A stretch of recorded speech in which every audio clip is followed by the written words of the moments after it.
세상에는 마치 공기의 흐름이나 분위기의 미세한 떨림까지도 온몸으로 느끼는 듯한 사람들이 있습니다. 우리는 그들을 초공감인, 즉 남다른 공감 능력을 지닌 사람이라고 부릅니다.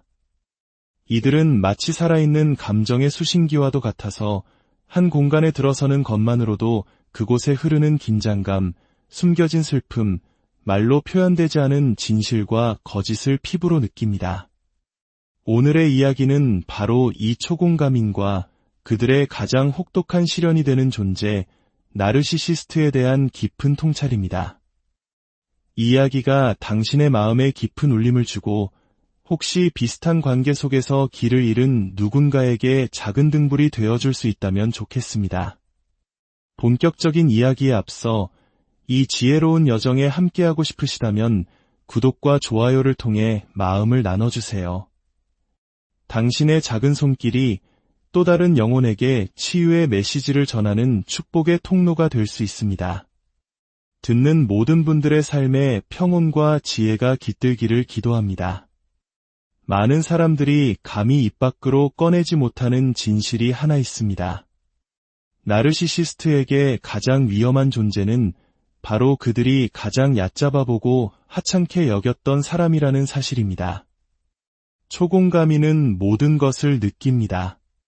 방 안의 기류, 사람들 사이의 팽팽한 긴장, 교묘하게 포장된 거짓말까지도요. 하지만 아주 오랜 시간 동안 그들은 침묵을 지킵니다. 왜냐하면 그들은 그것이 자신의 역할이라고 믿기 때문입니다. 상처받은 사람을 고치고 깨어진 관계를 봉합하며 평화를 유지하고 세상의 모든 혼돈을 흡수하는 것. 마치 인간 스펀지처럼 말입니다. 한국 사회에서 중요하게 여기는 정과 화합의 가치를 실현하기 위해 때로는 자신의 감정을 억누르면서까지 관계의 조화를 지키려 애쓰는 우리의 모습과도 많이 닮아 있습니다. 하지만 아무도 말해주지 않았던 비밀이 있습니다. 초공감인은 결코 약하지 않습니다. 그들은 그저 인내심이 강할 뿐입니다. 그들은 조용히 지켜보고 배우고 흩어진 점들을 연결합니다. 그리고 마침내 나르시시스트의 가면 뒤에 숨겨진 진짜 모습을 직시하는 순간 모든 게임은 끝이 납니다. 이제 공감인은 잠에서 깨어났습니다. 각성한 공감인은 더 이상 나르시시스트의 자극에 일일이 반응하지 않습니다. 자신의 행동을 구차하게 설명하지도 않습니다. 애초해줄 능력조차 없었던 이에게서 관계의 마무리를 구걸하며 매달리지도 않습니다. 초공감인이 나르시시스트를 가장 고통스럽게 만드는 방법이 무엇인지 아십니까? 바로 그들이 설계한 게임의 판에서 스스로 걸어 나오는 것입니다. 그들은 침묵합니다. 미동도 없이 고요해집니다. 그리고 그 깊은 침묵 속에서 나르시시스트는 자신의 유일한 무기였던 통제력을 잃어버립니다. 나르시시스트는 타인을 통제하며 살아가는 존재입니다. 그들은 당신의 혼란을 먹고 자랍니다. 당신의 격렬한 감정적 반응을 필요로 합니다. 설령 그것이 고통을 통해 얻어지는 것이라 할지라도 어떻게든 당신 세상의 중심에 서 있어야만 합니다. 그런데 공감인이 더 이상 응답하지 않을 때, 한번 그은 경계선을 결코 무너뜨리지 않을 때 나르시시스트는 무엇을 해야 할지 몰라 당황합니다. 그들은 순식간에 무의미하고 보이지 않으며 무력한 존재로 전락해버리기 때문입니다. 결국 당신의 치유가 나르시시스트에게는 가장 큰 형벌이 되는 것입니다. 당신이 회복한다는 것은 이런 의미입니다. 나는 당신이 무슨 짓을 했는지 똑똑히 봤어. 하지만 난 무너지지 않았어. 나는 당신이 나를 어떻게 통제하려 했는지 알아. 하지만 난 이제 자유로워. 나는 당신의 거짓말을 전부 꿰뚫어 보고 있어. 그리고 나는 진실을 선택할 거야. 나르시시스트를 이보다 더 고문하는 것은 없습니다. 자신이 파괴하려 했던 바로 그 사람이 자신 없이도 스스로의 힘으로 당당하고 강인하게 더 찬란하게 일어서는 모습을 지켜보는 것보다 더한 고통은 없는 것입니다. 초공감인은 모든 것을 느낍니다. 에너지의 변화, 입 밖에 내지 않은 말, 방 안의 미세한 감정의 깜빡임까지 전부 감지합니다. 이것은 선택이 아니라 그들이 타고난 방식입니다. 그들은 어떤 공간에 들어가자마자 웃으며 대화하지만 실제로는 불편한 두 사람 사이의 냉기류, 밝은 웃음 뒤에 숨겨진 슬픔, 분노라는 가면을 쓴 두려움을 즉시 알아차립니다. 그들은 감정을 알아차리는 것을 넘어 그것을 자신의 것처럼 흡수합니다. 이것이 바로 공감인을 강력하게 만드는 동시에 그들을 취약하게 만드는 이유입니다. 반면 나르시시스트는 정반대입니다. 그들은 타인이 무엇을 느끼는지 공감하지 못합니다. 당신의 불편함, 당신의 경계, 당신의 필요에 전혀 관심이 없습니다. 하지만 그렇다고 그들이 감정적으로 둔하다는 뜻은 아닙니다. 오히려 그들은 지독할 정도로 계산적입니다. 공감인이 자연스럽게 사람들과 연결되는 동안 나르시시스트는 사람들을 연구합니다. 무엇이 반응을 일으키는지, 어떤 버튼을 눌러야 하는지 학습합니다. 그들이 무엇보다 갈망하는 단 한 가지는 바로 통제력입니다. 인식에 대한 통제, 감정에 대한 통제, 그리고 사람에 대한 통제. 바로 이 지점에서 관계는 급격히 유독해집니다. 타인의 감정에 예민한 공감인은 나르시시스트의 고통을 달래주고 문제를 해결해주고 그들의 행동을 이해해주려고 했습니다. 저 사람은 그저 오해받고 있을 뿐이야. 내가 더 사랑해주고 더 인내하고 더 큰 은혜를 베풀면 가면 뒤에 진짜 모습을 꺼내줄 수 있을 거야 라고 믿으면서 말입니다. 하지만 나르시시스트는 치유받고 싶은 것이 아닙니다. 그들은 복종받고 싶을 뿐입니다. 그들은 관심, 드라마, 권력을 양분 삼아 살아갑니다. 그들은 공감인의 친절함을 교묘하게 착취하고 그것을 나약함으로 재포장합니다. 그러는 동안 공감인은 서서히 자기 자신을 의심하기 시작합니다. 내가 너무 예민한가? 내가 너무 감정적인가? 내가 너무 과한가? 라고 생각하게 됩니다. 이것이 바로 나르시시스트가 원하는 그림입니다. 공감인이 혼란스러워하고 자신을 의심할수록 조종하기는 더 쉬워지기 때문입니다. 그들의 놀이터는 혼돈과 모순 그 자체입니다. 그들은 모욕이 섞인 칭찬을 던지고 당신이 자기 인생 최고의 행운이라고 말했다가도 다음 순간에는 짐 덩어리처럼 취급합니다. 그 모든 시간 동안 공감인은 사랑, 고통, 죄책감, 희망 등 모든 감정의 파도를 온몸으로 받아냅니다. 마치 감정의 채찍질을 당하는 것과 같습니다. 나르시시스트의 게임은 조종입니다. 그것은 그들이 가끔 하는 행동이 아니라 세상을 살아가는 방식 그 자체입니다. 모든 대화, 모든 몸짓, 모든 단어는 거대한 전략의 일부입니다.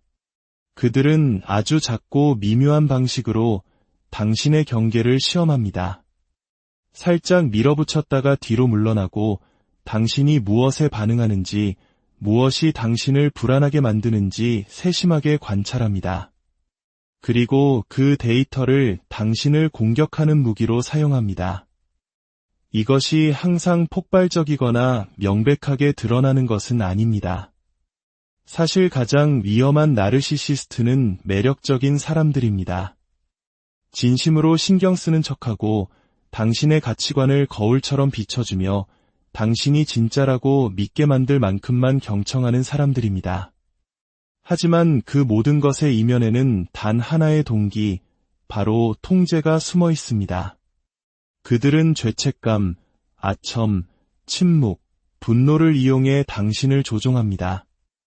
당신을 높이 들어 올렸다가 더 고통스럽게 추락시키는 순환고리를 만듭니다. 당신을 정서적으로 투자하게 만들고 당신 자신의 본능마저 의심하게 만드는 것. 그것이 바로 그들의 게임입니다. 하지만 바로 이 지점에서 공감인의 진정한 힘인 자각이 발현되기 시작합니다. 공감인이 진정으로 깨어나면 그 누구도 막을 수 없는 존재가 됩니다. 공감인은 조종하지 않습니다. 통제를 추구하지도 않습니다. 하지만 그들은 패턴을 인지하고 에너지의 변화를 감지합니다. 똑같은 감정의 롤러코스터가 계속 반복되고 있다는 것을 깨닫기 시작합니다. 그들은 가스라이팅, 러브바밍, 평가절하와 같은 개념의 이름을 붙이기 시작합니다. 투사가 무엇인지, 삼각관계가 어떤 느낌인지, 감정적 조종이 어떻게 걱정이나 애정으로 위장하는지 배우게 됩니다. 공감인은 나르시시스트의 말과 행동 사이의 점들을 연결하기 시작합니다. 그리고 완성된 그림은 사랑이 아니라 통제라는 것을 알게 됩니다. 이 자각은 한 번에 오지 않습니다. 파도처럼 밀려옵니다. 불현듯 스치는 직감, 섬광처럼 찾아오는 명료함의 순간들. 하지만 파도가 밀려올 때마다 공감인은 자신의 땅을 되찾습니다. 그들은 다시 자기 자신을 믿기 시작합니다. 반응하는 대신 관찰하고 흡수하는 대신 분석합니다. 과거에 그들을 혼란스럽게 했던 것들이 이제는 예측 가능해집니다. 나르시시스트의 전술은 힘을 잃습니다. 왜냐하면 공감인은 더 이상 혼란 속에서 반응하는 것이 아니라 명료함 속에서 대응하기 때문입니다. 그리고 그 명료함 속에서 공감인은 빼앗겼던 것들, 즉 자신의 목소리, 자신의 경계, 그리고 자기 자신이라는 감각을 되찾기 시작합니다. 초공감인은 대부분의 사람들이 예상하는 방식으로는 반격하지 않습니다. 소리를 지르거나 물건을 던지거나 나르시시스트가 자신에게 상처를 준 방식 그대로 갚아주려고 하지 않습니다. 그것은 그들의 방식이 아닙니다. 그들의 힘은 혼돈에 혼돈으로 맞서는 데 있는 것이 아니라 그 혼돈의 장 밖으로 완전히 걸어 나오는 데 있습니다. 처음에는 폭풍에 휘말릴 수도 있습니다. 이성적으로 설명하고 정당화하고 나르시시스트에게도 선한 면이 있을 것이라 믿으며 호소하려 할 수도 있습니다. 하지만 결국 무언가 변합니다. 초공감인은 나르시시스트가 원하는 것은 명료함이 아니라 통제와 혼란, 그리고 감정적 반응이라는 것을 깨닫게 됩니다. 그래서 그들은 조용히 내면에서부터 변화를 시작합니다. 모든 것을 바로잡으려는 시도를 멈추고 무언가를 증명하려는 노력을 그만둡니다. 대신 그들은 정말로 관찰하기 시작합니다. 나르시시스트가 어떻게 이야기를 왜곡하고 이중잣대를 만들고 피해자 행세를 하며 애정을 무기화하는지 그 패턴을 봅니다. 모든 사과가 전략적이고 모든 칭찬이 미끼이며 모든 취약한 순간 뒤에 조종이 따른다는 것을 꿰뚫어 봅니다. 일단 그것을 보고 나면 이전으로 돌아갈 수 없습니다. 그 다음은 분리입니다. 이것은 냉담함이나 무관심과는 다릅니다. 깊은 감정적 경계를 세우는 것입니다. 초공감인은 자신의 에너지를 거두어들이기 시작합니다. 더 이상 자신을 설명하지 않고 거짓말에 맞서 방어하지 않으며 감정적 반응을 보여주지 않습니다. 이것이 나르시시스트를 미치게 만듭니다. 통제는 상대방이 감정적으로 얽혀 있을 때만 작동하기 때문입니다. 공감인이 감정적으로 분리될 때 그것은 마치 나르시시스트의 전원 플러그를 뽑아버리는 것과 같습니다. 드라마는 더 이상 통하지 않고 죄책감은 효과가 없으며 침묵의 처벌은 더 이상 두렵지 않습니다. 그리고 마침내 가장 강력한 단계가 찾아옵니다. 바로 환상 파괴입니다. 초공감인은 더 이상 나르시시스트를 구원해야 할 상처 입은 영혼이나 강력한 존재로 보지 않습니다. 가면을 쓴 조종자라는 진실을 봅니다. 사랑이라는 환상, 연결되어 있다는 환상, 안전하다는 환상이 모두 산산조각 납니다. 그리고 한 번 깨진 환상은 다시 세울 수 없습니다. 나르시시스트는 민낯이 드러난 채 처음으로 무력해집니다. 이는 공감인이 더 세게 맞서 싸웠기 때문이 아닙니다. 그들을 잡고 초라하게 만들기 위해 설계된 게임에서 더 이상 배역을 맡기를 거부했기 때문입니다. 초공감인은 복수심이 아니라 나르시시스트가 내뱉었던 모든 거짓말을 꿰뚫는 고요하고 단단한 자각과 함께 일어섭니다. 나르시시스트는 예측 불가능한 것을 증오합니다. 통제할 수 없는 것은 그들의 정체성에 대한 위협이기 때문입니다. 초공감인이 더 이상 과도하게 설명하지 않고 침묵할 때, 끝없는 기회를 주던 사람이 단호한 경계를 세울 때 나르시시스트는 통제력을 잃습니다. 눈물, 분노, 애원과 같이 그들이 의존했던 감정적 반응이 사라집니다. 공감인은 예측 불가능한 존재가 되고 나르시시스트에게 예측 불가능성은 곧 혼돈입니다. 이 예측 불가능성은 변덕을 부리는 것이 아니라 자율성을 되찾는 것입니다. 공감인은 더 이상 두려움이나 죄책감, 의무감으로 반응하지 않습니다. 그들은 명료함, 굳건함, 그리고 자기 가치에서 비롯된 선택을 합니다. 그리고 나르시시스트는 더 이상 자신의 승인을 필요로 하지 않는 사람, 자신의 인정을 갈구하지 않는 사람, 익숙함보다 자유를 선택한 사람을 어떻게 조종해야 할지 알지 못합니다. 그 자유, 반응이 아닌 자기 자신으로부터 행동하는 그 능력이 나르시시스트를 가장 불안정하게 만듭니다.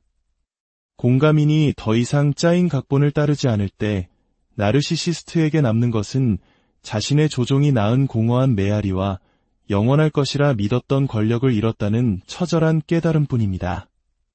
초공감인의 손에 들린 침묵은 강력한 무기입니다. 두려움이나 패배에서 오는 침묵이 아니라 각성 후에 따르는 의도적이고 신중한 침묵입니다. 나르시시스트에게 침묵은 원래 자신의 전유물이었습니다. 그들은 침묵을 이용해 벌을 주고 통제하고 공감인을 불안하게 만들었습니다.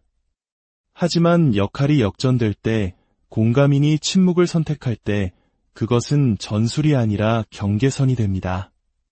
모든 싸움이 응답할 가치가 있는 것은 아니며 모든 거짓말이 교정할 가치가 있는 것은 아니라는 최종적인 깨달음입니다. 반응이 없으면 연료도 없기에 침묵은 나르시시스트의 조종이 산소를 잃는 공간이 됩니다. 그리고 침묵이 무기라면 무관심은 칼입니다. 무관심은 분노보다 훨씬 깊이 배입니다. 분노는 여전히 당신이 신경 쓰고 있으며 감정적으로 얽혀 있음을 보여줍니다. 하지만 무관심, 그것은 애착의 부재이며 진정한 힘이 머무는 곳입니다. 과거에 울고 과도하게 생각하고 더 노력했던 공감인은 이제 미동조차 하지 않습니다. 그들은 나르시시스트의 인정을 필요로 하는 단계에서 그들의 존재 자체를 전혀 신경 쓰지 않는 단계로 이동했습니다. 그리고 그 변화는 나르시시스트에게 파멸적입니다. 나르시시스트는 자신이 중요한 존재라고 느껴야만 합니다. 사랑받거나 미움받을지언정 결코 무시당해서는 안 됩니다. 무관심은 그들에게 이렇게 말합니다. 당신은 이제 내 삶과 무관한 사람이야. 이것이 바로 초공감인이 승리하는 방식입니다. 그들은 싸움에서 이기는 것이 아니라 싸움 자체를 초월합니다. 자신의 평화를 되찾고 자신의 가치를 재발견하며 자신의 삶을 다시 써내려갑니다. 그리고 나르시시스트는 텅 빈 무대 위에 홀로 남아 한때 자신이 조종했던 사람이 만들어낸 고요하고 압도적인 침묵 속에서 자신이 얼마나 무력한 세상에는 마치 공기의 흐름이나 분위기의 미세한 떨림까지도 온몸으로 느끼는 듯한 사람들이 있습니다. 우리는 그들을 초공감인, 즉 남다른 공감 능력을 지닌 사람이라고 부릅니다. 이들은 마치 살아있는 감정의 수신기와도 같아서 한 공간에 들어서는 것만으로도 그곳에 흐르는 긴장감, 숨겨진 슬픔, 말로 표현되지 않은 진실과 거짓을 피부로 느낍니다. 오늘의 이야기는 바로 이 초공감인과 그들의 가장 혹독한 시련이 되는 존재, 나르시시스트에 대한 깊은 통찰입니다. 이 이야기가 당신의 마음에 깊은 울림을 주고 혹시 비슷한 관계 속에서 길을 잃은 누군가에게 작은 등불이 되어줄 수 있다면 좋겠습니다. 본격적인 이야기에 앞서 이 지혜로운 여정에 함께하고 싶으시다면 구독과 좋아요를 통해 마음을 나눠주세요. 당신의 작은 손길이 또 다른 영혼에게 치유의 메시지를 전하는 축복의 통로가 될 수 있습니다. 듣는 모든 분들의 삶에 평온과 지혜가 깃들기를 기도합니다. 많은 사람들이 감히 입 밖으로 꺼내지 못하는 진실이 하나 있습니다. 나르시시스트에게 가장 위험한 존재는 바로 그들이 가장 얕잡아 보고 하찮게 여겼던 사람이라는 사실입니다. 초공감인은 모든 것을 느낍니다. 방 안의 기류, 사람들 사이의 팽팽한 긴장, 교묘하게 포장된 거짓말까지도요. 하지만 아주 오랜 시간 동안 그들은 침묵을 지킵니다. 왜냐하면 그들은 그것이 자신의 역할이라고 믿기 때문입니다. 상처받은 사람을 고치고 깨어진 관계를 봉합하며 평화를 유지하고 세상의 모든 혼돈을 흡수하는 것. 마치 인간 스펀지처럼 말입니다. 한국 사회에서 중요하게 여기는 정과 화합의 가치를 실현하기 위해 때로는 자신의 감정을 억누르면서까지 관계의 조화를 지키려 애쓰는 우리의 모습과도 많이 닮아 있습니다. 하지만 아무도 말해주지 않았던 비밀이 있습니다. 초공감인은 결코 약하지 않습니다. 그들은 그저 인내심이 강할 뿐입니다. 그들은 조용히 지켜보고 배우고 흩어진 점들을 연결합니다. 그리고 마침내 나르시시스트의 가면 뒤에 숨겨진 진짜 모습을 직시하는 순간 모든 게임은 끝이 납니다. 이제 공감인은 잠에서 깨어났습니다. 각성한 공감인은 더 이상 나르시시스트의 자극에 일일이 반응하지 않습니다. 자신의 행동을 구차하게 설명하지도 않습니다. 애초에 줄 능력조차 없었던 이에게서 관계의 마무리를 구걸하며 매달리지도 않습니다. 초공감인이 나르시시스트를 가장 고통스럽게 만드는 방법이 무엇인지 아십니까? 바로 그들이 설계한 게임의 판에서 스스로 걸어 나오는 것입니다. 그들은 침묵합니다. 미동도 없이 고요해집니다. 그리고 그 깊은 침묵 속에서 나르시시스트는 자신의 유일한 무기였던 통제력을 잃어버립니다. 나르시시스트는 타인을 통제하며 살아가는 존재입니다. 그들은 당신의 혼란을 먹고 자랍니다. 당신의 격렬한 감정적 반응을 필요로 합니다. 설령 그것이 고통을 통해 얻어지는 것이라 할지라도 어떻게든 당신 세상의 중심에 서 있어야만 합니다.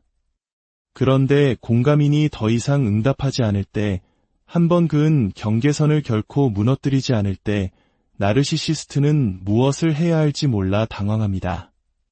그들은 순식간에 무의미하고 보이지 않으며 무력한 존재로 전락해버리기 때문입니다. 결국 당신의 치유가 나르시시스트에게는 가장 큰 형벌이 되는 것입니다. 당신이 회복한다는 것은 이런 의미입니다. 나는 당신이 무슨 짓을 했는지 똑똑히 봤어. 하지만 난 무너지지 않았어. 나는 당신이 나를 어떻게 통제하려 했는지 알아. 하지만 난 이제 자유로워. 나는 당신의 거짓말을 전부 꿰뚫어 보고 있어. 그리고 나는 진실을 선택할 거야. 나르시시스트를 이보다 더 고문하는 것은 없습니다. 자신이 파괴하려 했던 바로 그 사람이 자신 없이도 스스로의 힘으로 당당하고 강인하게 더 찬란하게 일어서는 모습을 지켜보는 것보다 더한 고통은 없는 것입니다. 초공감인은 모든 것을 느낍니다. 에너지의 변화, 입 밖에 내지 않은 말, 방 안의 미세한 감정의 깜빡임까지 전부 감지합니다. 이것은 선택이 아니라 그들이 타고난 방식입니다. 그들은 어떤 공간에 들어가자마자 웃으며 대화하지만 실제로는 불편한 두 사람 사이의 냉기류, 밝은 웃음 뒤에 숨겨진 슬픔, 분노라는 가면을 쓴 두려움을 즉시 알아차립니다. 그들은 감정을 알아차리는 것을 넘어 그것을 자신의 것처럼 흡수합니다. 이것이 바로 공감인을 강력하게 만드는 동시에 그들을 취약하게 만드는 이유입니다. 반면 나르시시스트는 정반대입니다. 그들은 타인이 무엇을 느끼는지 공감하지 못합니다. 당신의 불편함, 당신의 경계, 당신의 필요에 전혀 관심이 없습니다. 하지만 그렇다고 그들이 감정적으로 둔하다는 뜻은 아닙니다. 오히려 그들은 지독할 정도로 계산적입니다. 공감인이 자연스럽게 사람들과 연결되는 동안 나르시시스트는 사람들을 연구합니다. 무엇이 반응을 일으키는지, 어떤 버튼을 눌러야 하는지 학습합니다. 그들이 무엇보다 갈망하는 단 한 가지는 바로 통제력입니다. 인식에 대한 통제, 감정에 대한 통제, 그리고 사람에 대한 통제. 바로 이 지점에서 관계는 급격히 유독해집니다. 타인의 감정에 예민한 공감인은 나르시시스트의 고통을 달래주고 문제를 해결해주고 그들의 행동을 이해해주려고 했습니다. 저 사람은 그저 오해받고 있을 뿐이야. 내가 더 사랑해주고 더 인내하고 더 큰 은혜를 베풀면 가면 뒤에 진짜 모습을 꺼내줄 수 있을 거야 라고 믿으면서 말입니다. 하지만 나르시시스트는 치유받고 싶은 것이 아닙니다. 그들은 복종받고 싶을 뿐입니다. 그들은 관심, 드라마, 권력을 양분 삼아 살아갑니다. 그들은 공감인의 친절함을 교묘하게 착취하고 그것을 나약함으로 재포장합니다. 그러는 동안 공감인은 서서히 자기 자신을 의심하기 시작합니다. 내가 너무 예민한가? 내가 너무 감정적인가? 내가 너무 과한가? 라고 생각하게 됩니다. 이것이 바로 나르시시스트가 원하는 그림입니다. 공감인이 혼란스러워하고 자신을 의심할수록 조종하기는 더 쉬워지기 때문입니다. 그들의 놀이터는 혼돈과 모순 그 자체입니다. 그들은 모욕이 섞인 칭찬을 던지고 당신이 자기 인생 최고의 행운이라고 말했다가도 다음 순간에는 짐 덩어리처럼 취급합니다. 그 모든 시간 동안 공감인은 사랑, 고통, 죄책감, 희망 등 모든 감정의 파도를 온몸으로 받아냅니다. 마치 감정의 채찍질을 당하는 것과 같습니다. 나르시시스트의 게임은 조종입니다. 그것은 그들이 가끔 하는 행동이 아니라 세상을 살아가는 방식 그 자체입니다. 모든 대화, 모든 몸짓, 모든 단어는 거대한 전략의 일부입니다. 그들은 아주 작고 미묘한 방식으로 당신의 경계를 시험합니다. 살짝 밀어붙였다가 뒤로 물러나고 당신이 무엇에 반응하는지, 무엇이 당신을 불안하게 만드는지 세심하게 관찰합니다. 그리고 그 데이터를 당신을 공격하는 무기로 사용합니다. 이것이 항상 폭발적이거나 명백하게 드러나는 것은 아닙니다. 사실 가장 위험한 나르시시스트는 매력적인 사람들입니다. 진심으로 신경 쓰는 척하고 당신의 가치관을 거울처럼 비춰주며 당신이 진짜라고 믿게 만들 만큼만 경청하는 사람들입니다. 하지만 그 모든 것의 이면에는 단 하나의 동기, 바로 통제가 숨어 있습니다. 그들은 죄책감, 아첨, 침묵, 분노를 이용해 당신을 조종합니다. 당신을 높이 들어 올렸다가 더 고통스럽게 추락시키는 순환고리를 만듭니다. 당신을 정서적으로 투자하게 만들고 당신 자신의 본능마저 의심하게 만드는 것. 그것이 바로 그들의 게임입니다. 하지만 바로 이 지점에서 공감인의 진정한 힘인 자각이 발현되기 시작합니다. 공감인이 진정으로 깨어나면 그 누구도 막을 수 없는 존재가 됩니다. 공감인은 조종하지 않습니다. 통제를 추구하지도 않습니다. 하지만 그들은 패턴을 인지하고 에너지의 변화를 감지합니다. 똑같은 감정의 롤러코스터가 계속 반복되고 있다는 것을 깨닫기 시작합니다. 그들은 가스라이팅, 러브바밍, 평가절하와 같은 개념의 이름을 붙이기 시작합니다. 투사가 무엇인지, 삼각관계가 어떤 느낌인지, 감정적 조종이 어떻게 걱정이나 애정으로 위장하는지 배우게 됩니다. 공감인은 나르시시스트의 말과 행동 사이의 점들을 연결하기 시작합니다. 그리고 완성된 그림은 사랑이 아니라 통제라는 것을 알게 됩니다. 이 자각은 한 번에 오지 않습니다. 파도처럼 밀려옵니다. 불현듯 스치는 직감, 섬광처럼 찾아오는 명료함의 순간들. 하지만 파도가 밀려올 때마다 공감인은 자신의 땅을 되찾습니다. 그들은 다시 자기 자신을 믿기 시작합니다. 반응하는 대신 관찰하고 흡수하는 대신 분석합니다. 과거에 그들을 혼란스럽게 했던 것들이 이제는 예측 가능해집니다. 나르시시스트의 전술은 힘을 잃습니다. 왜냐하면 공감인은 더 이상 혼란 속에서 반응하는 것이 아니라 명료함 속에서 대응하기 때문입니다. 그리고 그 명료함 속에서 공감인은 빼앗겼던 것들, 즉 자신의 목소리, 자신의 경계, 그리고 자기 자신이라는 감각을 되찾기 시작합니다. 초공감인은 대부분의 사람들이 예상하는 방식으로는 반격하지 않습니다. 소리를 지르거나 물건을 던지거나 나르시시스트가 자신에게 상처를 준 방식 그대로 갚아주려고 하지 않습니다. 그것은 그들의 방식이 아닙니다. 그들의 힘은 혼돈에 혼돈으로 맞서는 데 있는 것이 아니라 그 혼돈의 장 밖으로 완전히 걸어 나오는 데 있습니다. 처음에는 폭풍에 휘말릴 수도 있습니다. 이성적으로 설명하고 정당화하고 나르시시스트에게도 선한 면이 있을 것이라 믿으며 호소하려 할 수도 있습니다. 하지만 결국 무언가 변합니다. 초공감인은 나르시시스트가 원하는 것은 명료함이 아니라 통제와 혼란, 그리고 감정적 반응이라는 것을 깨닫게 됩니다. 그래서 그들은 조용히 내면에서부터 변화를 시작합니다. 모든 것을 바로잡으려는 시도를 멈추고 무언가를 증명하려는 노력을 그만둡니다. 대신 그들은 정말로 관찰하기 시작합니다. 나르시시스트가 어떻게 이야기를 왜곡하고 이중잣대를 만들고 피해자 행세를 하며 애정을 무기화하는지 그 패턴을 봅니다.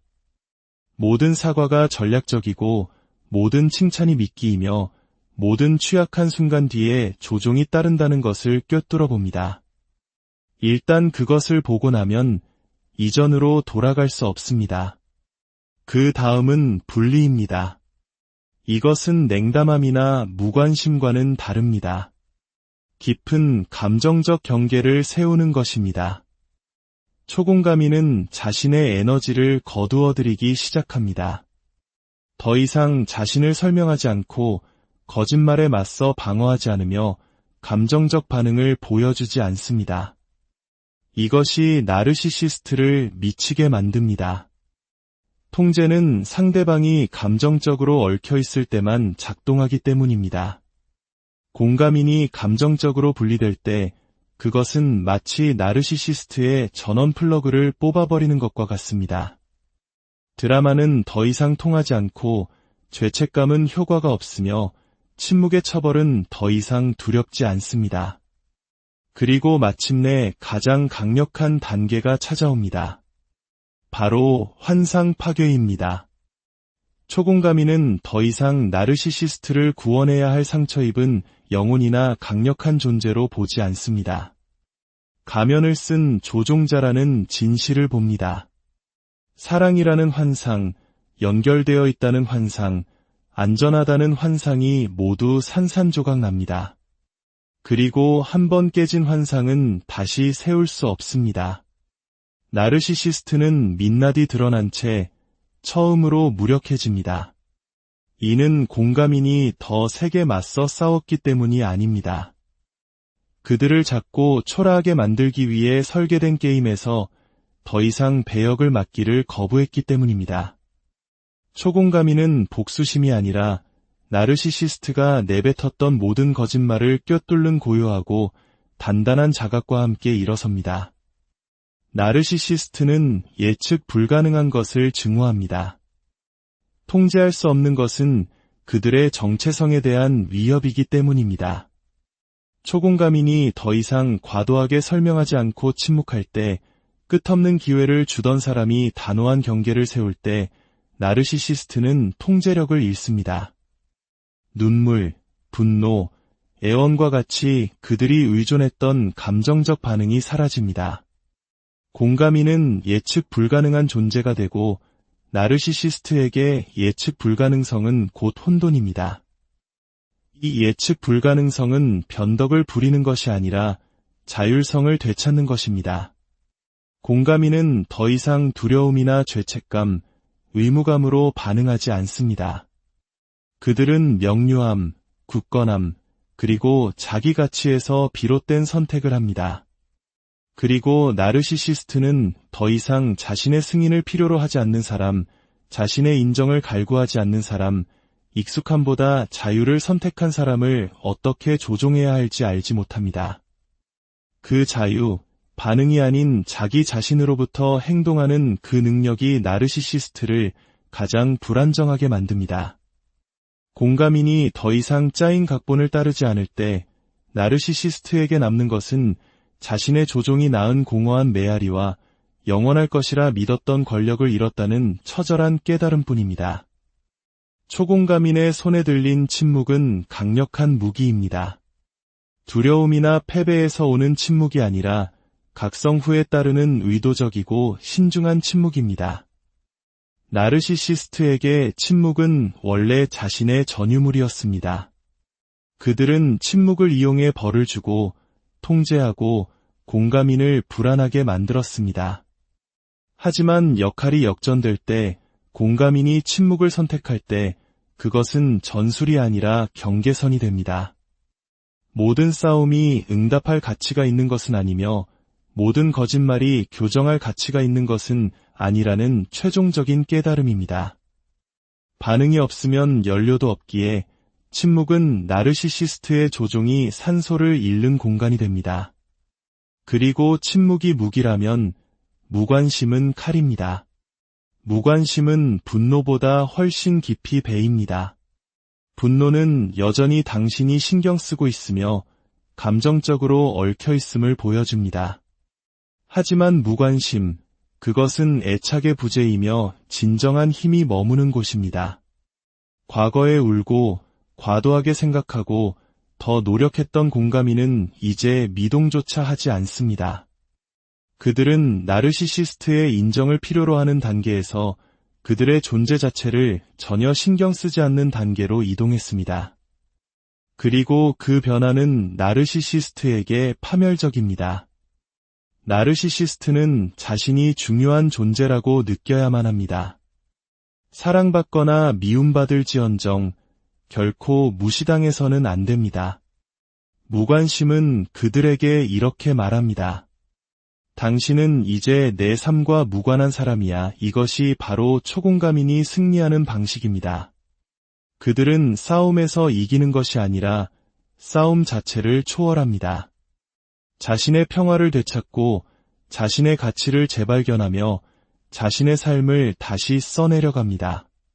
그리고 나르시시스트는 텅 빈 무대 위에 홀로 남아 한때 자신이 조종했던 사람이 만들어낸 고요하고 압도적인 침묵 속에서 자신이 얼마나 무력한 세상에는 마치 공기의 흐름이나 분위기의 미세한 떨림까지도 온몸으로 느끼는 듯한 사람들이 있습니다.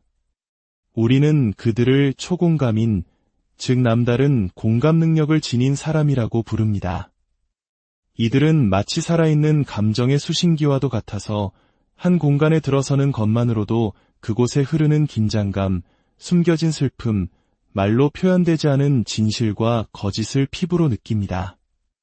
오늘의 이야기는 바로 이 초공감인과 그들의 가장 혹독한 시련이 되는 존재, 나르시시스트에 대한 깊은 통찰입니다. 이 이야기가 당신의 마음에 깊은 울림을 주고 혹시 비슷한 관계 속에서 길을 잃은 누군가에게 작은 등불이 되어줄 수 있다면 좋겠습니다. 본격적인 이야기에 앞서 이 지혜로운 여정에 함께하고 싶으시다면 구독과 좋아요를 통해 마음을 나눠주세요.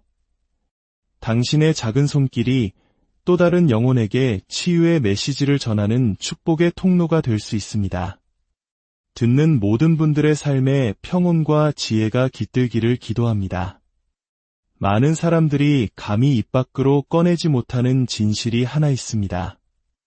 나르시시스트에게 가장 위험한 존재는 바로 그들이 가장 얕잡아보고 하찮게 여겼던 사람이라는 사실입니다. 초공감이는 모든 것을 느낍니다. 방 안의 기류, 사람들 사이의 팽팽한 긴장, 교묘하게 포장된 거짓말까지도요. 하지만 아주 오랜 시간 동안 그들은 침묵을 지킵니다. 왜냐하면 그들은 그것이 자신의 역할이라고 믿기 때문입니다. 상처받은 사람을 고치고 깨어진 관계를 봉합하며 평화를 유지하고 세상의 모든 혼돈을 흡수하는 것. 마치 인간 스펀지처럼 말입니다. 한국 사회에서 중요하게 여기는 정과 화합의 가치를 실현하기 위해 때로는 자신의 감정을 억누르면서까지 관계의 조화를 지키려 애쓰는 우리의 모습과도 많이 닮아 있습니다. 하지만 아무도 말해주지 않았던 비밀이 있습니다. 초공감이는 결코 약하지 않습니다. 그들은 그저 인내심이 강할 뿐입니다. 그들은 조용히 지켜보고 배우고 흩어진 점들을 연결합니다. 그리고 마침내 나르시시스트의 가면 뒤에 숨겨진 진짜 모습을 직시하는 순간 모든 게임은 끝이 납니다. 이제 공감이는 잠에서 깨어났습니다. 각성한 공감이는 더 이상 나르시시스트의 자극에 일일이 반응하지 않습니다. 자신의 행동을 구차하게 설명하지도 않습니다. 애초에 줄 능력조차 없었던 이에게서 관계의 마무리를 구걸하며 매달리지도 않습니다. 초공감인이 나르시시스트를 가장 고통스럽게 만드는 방법이 무엇인지 아십니까? 바로 그들이 설계한 게임의 판에서 스스로 걸어 나오는 것입니다. 그들은 침묵합니다. 미동도 없이 고요해집니다. 그리고 그 깊은 침묵 속에서 나르시시스트는 자신의 유일한 무기였던 통제력을 잃어버립니다. 나르시시스트는 타인을 통제하며 살아가는 존재입니다. 그들은 당신의 혼란을 먹고 자랍니다. 당신의 격렬한 감정적 반응을 필요로 합니다. 설령 그것이 고통을 통해 얻어지는 것이라 할지라도 어떻게든 당신 세상의 중심에 서 있어야만 합니다. 그런데 공감인이 더 이상 응답하지 않을 때, 한번 그은 경계선을 결코 무너뜨리지 않을 때 나르시시스트는 무엇을 해야 할지 몰라 당황합니다. 그들은 순식간에 무의미하고 보이지 않으며 무력한 존재로 전락해버리기 때문입니다. 결국 당신의 치유가 나르시시스트에게는 가장 큰 형벌이 되는 것입니다. 당신이 회복한다는 것은 이런 의미입니다. 나는 당신이 무슨 짓을 했는지 똑똑히 봤어. 하지만 난 무너지지 않았어. 나는 당신이 나를 어떻게 통제하려 했는지 알아. 하지만 난 이제 자유로워. 나는 당신의 거짓말을 전부 꿰뚫어 보고 있어. 그리고 나는 진실을 선택할 거야. 나르시시스트를 이보다 더 고문하는 것은 없습니다. 자신이 파괴하려 했던 바로 그 사람이 자신 없이도 스스로의 힘으로 당당하고 강인하게 더 찬란하게 일어서는 모습을 지켜보는 것보다 더한 고통은 없는 것입니다. 초공감인은 모든 것을 느낍니다.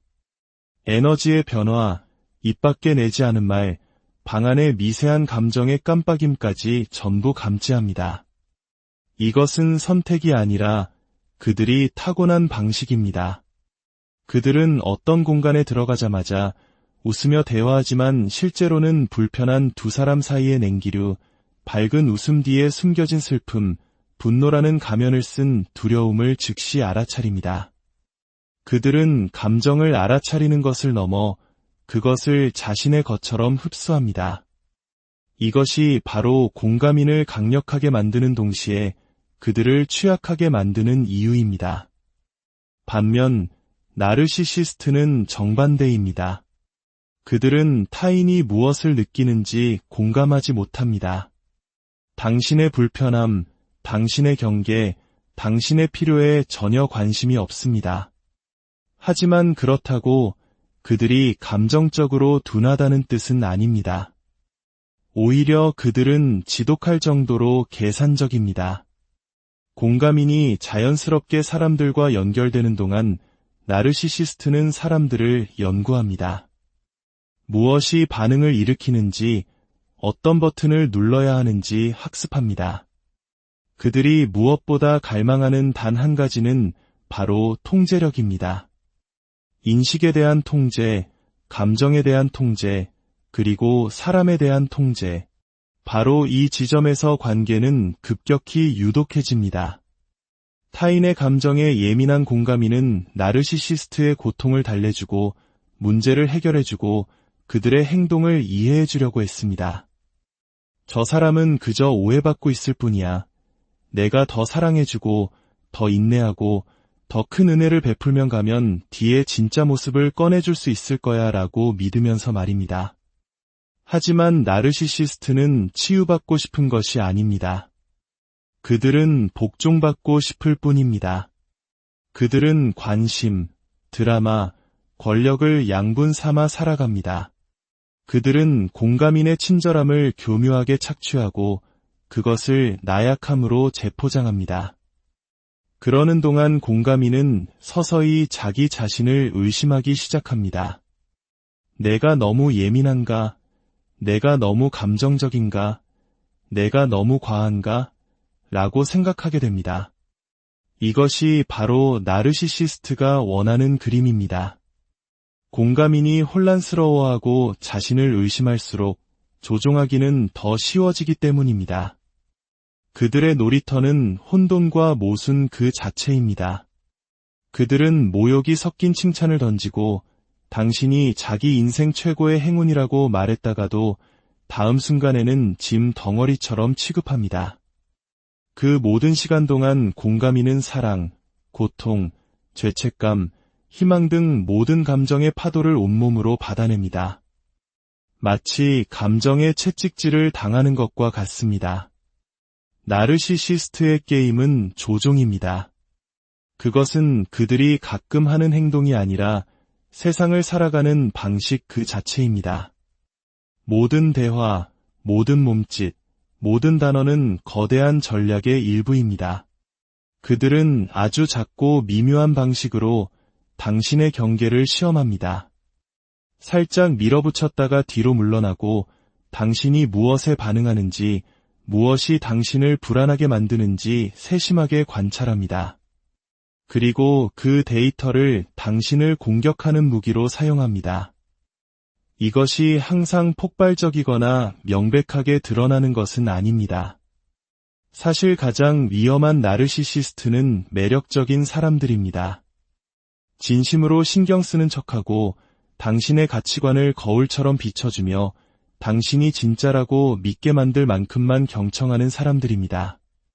하지만 그 모든 것의 이면에는 단 하나의 동기, 바로 통제가 숨어 있습니다. 그들은 죄책감, 아첨, 침묵, 분노를 이용해 당신을 조종합니다. 당신을 높이 들어 올렸다가 더 고통스럽게 추락시키는 순환고리를 만듭니다. 당신을 정서적으로 투자하게 만들고 당신 자신의 본능마저 유심하게 만드는 것. 그것이 바로 그들의 게임입니다. 하지만 바로 이 지점에서 공감인의 진정한 힘인 자각이 발현되기 시작합니다. 공감인이 진정으로 깨어나면 그 누구도 막을 수 없는 존재가 됩니다. 공감인은 조종하지 않습니다. 통제를 추구하지도 않습니다. 하지만 그들은 패턴을 인지하고 에너지의 변화를 감지합니다.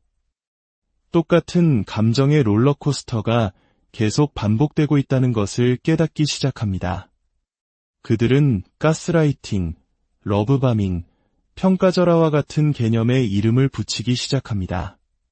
투사가 무엇인지, 삼각관계가 어떤 느낌인지, 감정적 조종이 어떻게 걱정이나 애정으로 위장하는지 배우게 됩니다. 공감인은 나르시시스트의 말과 행동 사이의 점들을 연결하기 시작합니다. 그리고 완성된 그림은 사랑이 아니라 통제라는 것을 알게 됩니다. 이 자각은 한 번에 오지 않습니다. 파도처럼 밀려옵니다. 불현듯 스치는 직감, 섬광처럼 찾아오는 명료함의 순간들. 하지만 파도가 밀려올 때마다 공감인은 자신의 땅을 되찾습니다. 그들은 다시 자기 자신을 믿기 시작합니다. 반응하는 대신 관찰하고 흡수하는 대신 분석합니다. 과거에 그들을 혼란스럽게 했던 것들이 이제는 예측 가능해집니다. 나르시시스트의 전술은 힘을 잃습니다. 왜냐하면 공감인은 더 이상 혼란 속에서 반응하는 것이 아니라 명료함 속에서 대응하기 때문입니다. 그리고 그 명료함 속에서 공감인은 빼앗겼던 것들, 즉 자신의 목소리, 자신의 경계, 그리고 자기 자신이라는 감각을 되찾기 시작합니다. 초공감인은 대부분의 사람들이 예상하는 방식으로는 반격하지 않습니다. 소리를 지르거나 물건을 던지거나 나르시시스트가 자신에게 상처를 준 방식 그대로 갚아주려고 하지 않습니다. 그것은 그들의 방식이 아닙니다. 그들의 힘은 혼돈에 혼돈으로 맞서는 데 있는 것이 아니라 그 혼돈의 장 밖으로 완전히 걸어 나오는 데 있습니다. 처음에는 폭풍에 휘말릴 수도 있습니다. 이성적으로 설명하고 정당화하고 나르시시스트에게도 선한 면이 있을 것이라 믿으며 호소하려 할 수도 있습니다. 하지만 결국 무언가 변합니다. 초공감인은 나르시시스트가 원하는 것은 명료함이 아니라 통제와 혼란, 그리고 감정적 반응이라는 것을 깨닫게 됩니다. 그래서 그들은 조용히 내면에서부터 변화를 시작합니다. 모든 것을 바로잡으려는 시도를 멈추고 무언가를 증명하려는 노력을 그만둡니다. 대신 그들은 정말로 관찰하기 시작합니다. 나르시시스트가 어떻게 이야기를 왜곡하고 이중잣대를 만들고 피해자 행세를 하며 애정을 무기화하는지 그 패턴을 봅니다. 모든 사과가 전략적이고 모든 칭찬이 미끼이며 모든 취약한 순간 뒤에 조종이 따른다는 것을 꿰뚫어 봅니다. 일단 그것을 보고 나면 이전으로 돌아갈 수 없습니다. 그 다음은 분리입니다. 이것은 냉담함이나 무관심과는 다릅니다. 깊은 감정적 경계를 세우는 것입니다. 초공감인은 자신의 에너지를 거두어들이기 시작합니다. 더 이상 자신을 설명하지 않고 거짓말에 맞서 방어하지 않으며 감정적 반응을 보여주지 않습니다. 이것이 나르시시스트를 미치게 만듭니다. 통제는 상대방이 감정적으로 얽혀있을 때만 작동하기 때문입니다. 공감인이 감정적으로 분리될 때 그것은 마치 나르시시스트의 전원 플러그를 뽑아버리는 것과 같습니다. 드라마는 더 이상 통하지 않고 죄책감은 효과가 없으며 침묵의 처벌은 더 이상 두렵지 않습니다. 그리고 마침내 가장 강력한 단계가 찾아옵니다. 바로 환상 파괴입니다. 초공감인은 더 이상 나르시시스트를 구원해야 할 상처 입은 영혼이나 강력한 존재로 보지 않습니다. 가면을 쓴 조종자라는 진실을 봅니다. 사랑이라는 환상, 연결되어 있다는 환상, 안전하다는 환상이 모두 산산조각 납니다. 그리고 한 번 깨진 환상은 다시 세울 수 없습니다. 나르시시스트는 민낯이 드러난 채 처음으로 무력해집니다. 이는 공감인이 더 세게 맞서 싸웠기 때문이 아닙니다. 그들을 잡고 초라하게 만들기 위해 설계된 게임에서 더 이상 배역을 맡기를 거부했기 때문입니다. 초공감인은 복수심이 아니라 나르시시스트가 내뱉었던 모든 거짓말을 꿰뚫는 고요하고 단단한 자각과 함께 일어섭니다. 나르시시스트는 예측 불가능한 것을 증오합니다. 통제할 수 없는 것은 그들의 정체성에 대한 위협이기 때문입니다. 초공감인이 더 이상 과도하게 설명하지 않고 침묵할 때, 끝없는 기회를 주던 사람이 단호한 경계를 세울 때 나르시시스트는 통제력을 잃습니다. 눈물, 분노, 애원과 같이 그들이 의존했던 감정적 반응이 사라집니다. 공감인은 예측 불가능한 존재가 되고 나르시시스트에게 예측 불가능성은 곧 혼돈입니다. 이 예측 불가능성은 변덕을 부리는 것이 아니라 자율성을 되찾는 것입니다. 공감인은 더 이상 두려움이나 죄책감, 의무감으로 반응하지 않습니다. 그들은 명료함, 굳건함, 그리고 자기 가치에서 비롯된 선택을 합니다. 그리고 나르시시스트는 더 이상 자신의 승인을 필요로 하지 않는 사람, 자신의 인정을 갈구하지 않는 사람, 익숙함보다 자유를 선택한 사람을 어떻게 조종해야 할지 알지 못합니다. 그 자유, 반응이 아닌 자기 자신으로부터 행동하는 그 능력이 나르시시스트를 가장 불안정하게 만듭니다. 공감인이 더 이상 짜인 각본을 따르지 않을 때 나르시시스트에게 남는 것은 자신의 조종이 낳은 공허한 메아리와 영원할 것이라 믿었던 권력을 잃었다는 처절한 깨달음뿐입니다. 초공감인의 손에 들린 침묵은 강력한 무기입니다.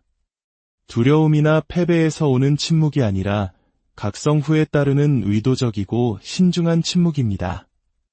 나르시시스트에게 침묵은 원래 자신의 전유물이었습니다.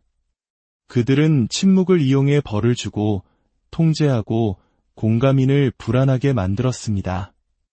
하지만 역할이 역전될 때, 공감인이 침묵을 선택할 때 그것은 전술이 아니라 경계선이 됩니다. 모든 싸움이 응답할 가치가 있는 것은 아니며 모든 거짓말이 교정할 가치가 있는 것은 아니라는 최종적인 깨달음입니다. 반응이 없으면 연료도 없기에 침묵은 나르시시스트의 조종이 산소를 잃는 공간이 됩니다. 그리고 침묵이 무기라면 무관심은 칼입니다. 무관심은 분노보다 훨씬 깊이 배입니다. 분노는 여전히 당신이 신경 쓰고 있으며 감정적으로 얽혀 있음을 보여줍니다. 하지만 무관심, 그것은 애착의 부재이며 진정한 힘이 머무는 곳입니다. 과거에 울고 과도하게 생각하고 더 노력했던 공감인은 이제 미동조차 하지 않습니다. 그들은 나르시시스트의 인정을 필요로 하는 단계에서 그들의 존재 자체를 전혀 신경 쓰지 않는 단계로 이동했습니다. 그리고 그 변화는 나르시시스트에게 파멸적입니다. 나르시시스트는 자신이 중요한 존재라고 느껴야만 합니다. 사랑받거나 미움받을지언정 결코 무시당해서는 안 됩니다. 무관심은 그들에게 이렇게 말합니다. 당신은 이제 내 삶과 무관한 사람이야. 이것이 바로 초공감인이 승리하는 방식입니다. 그들은 싸움에서 이기는 것이 아니라 싸움 자체를 초월합니다. 자신의 평화를 되찾고 자신의 가치를 재발견하며 자신의 삶을 다시 써내려갑니다. 그리고 나르시시스트는 텅 빈 무대 위에 홀로 남아 한때 자신이 조종했던 사람이 만들어낸 고요하고 압도적인 침묵 속에서 자신이 얼마나 무력한 세상에는 마치 공기의 흐름이나 분위기의 미세한 떨림까지도 온몸으로 느끼는 듯한 사람들이 있습니다. 우리는 그들을 초공감인, 즉 남다른 공감 능력을 지닌 사람이라고 부릅니다. 이들은 마치 살아있는 감정의 수신기와도 같아서 한 공간에 들어서는 것만으로도 그곳에 흐르는 긴장감, 숨겨진 슬픔, 말로 표현되지 않은 진실과 거짓을 피부로 느낍니다. 오늘의 이야기는